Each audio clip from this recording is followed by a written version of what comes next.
ఒకనొక సహోదరి నాతో మాట్లాడడానికని వచ్చింది. నేనున్న హోటల్ గదిలోకి వచ్చి ప్రార్థన చేయించుకోవడానికి వచ్చి ఆమె చెప్పడం ప్రారంభించింది, నేను కూడా బహు ప్రార్థనా పరురాలండి, అనేక ప్రాంతాలకు వెళ్ళి దేవుని గురించి మాటలు చెప్తా ఉంటాను అంది. చాలా సంతోషం అమ్మా అన్నాను. అయితే ఆమె ఏం చేసిందంటే, ప్రార్థన చేయించుకోవడానికి వచ్చిన వ్యక్తి సడన్ గా ప్రార్థన చేస్తున్నట్లుగా బిగ్గరగా అరవడం ప్రారంభించింది.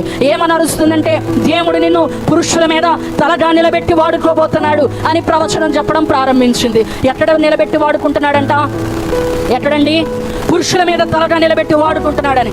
వెంటనే నాకు పరిశుద్ధాత్మ అభిషేకంతో నింపబడిన వారు నా దగ్గరకు వచ్చినా, వాళ్ళు నాతో మాట్లాడినా నాకు తెలియని గూస్ బంప్స్ వచ్చేస్తాయి. నా రోమాలు నిట్టబడుచుకొని, ఒకవేళ వైఫైకి ఆల్రెడీ మనం కనెక్ట్ అయి ఉంటే కనుక మనం దగ్గరికి వెళ్ళగానే, ఆ ఫోన్ దగ్గరికి వెళ్ళగానే ఎలాగ ఆటోమేటిక్గా కనెక్ట్ అయిపోయిందో, పరిశుద్ధాత్మతో నింపబడిన వారు కనుక నాకు సమీపంగా వస్తే వీళ్ళ ఆత్మతో నింపబడిన వారని నాకు అర్థమవుతూ ఉంటుంది. ఈమె ఏమని ప్రవచనం చెప్తుందంటే, పురుషుల మీద దేవుడు నేను తలగా నిలబెట్టి వాడుకోబోతున్నాడని నాకు ప్రవచనం చెప్పడం ప్రారంభించింది. నేను వెంటనే ఆత్మలో, దేవుని ఆత్మతో నింపబడి ఆమెను గద్దించడం ప్రారంభించాను. పైకి అరవట్లేదు కానీ దేవుని యొక్క ఆత్మతో ఆ దుష్టుని తరిమి కొట్టడం ప్రారంభించాను. దేవునికి స్తోత్రం, హల్లెలూయా.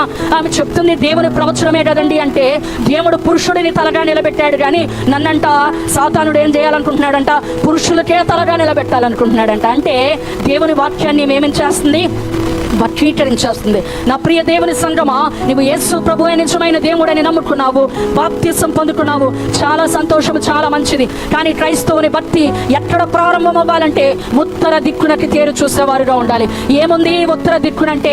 వీస్తున్న బలమైన గాలి ఉత్తర దిక్కు నుంచి ప్రయాణమై రాబోతుంది. ఒక తుఫాను ఉత్తర దిక్కు నుంచి రాబోతుంది. ఈరోజు సంఘ క్షేమాభివృద్ధి కూడికలో కూడి ఉన్న మీ అందరి మీదకి కూడా ఒక బలమైన గాలి వీచబోతున్నది.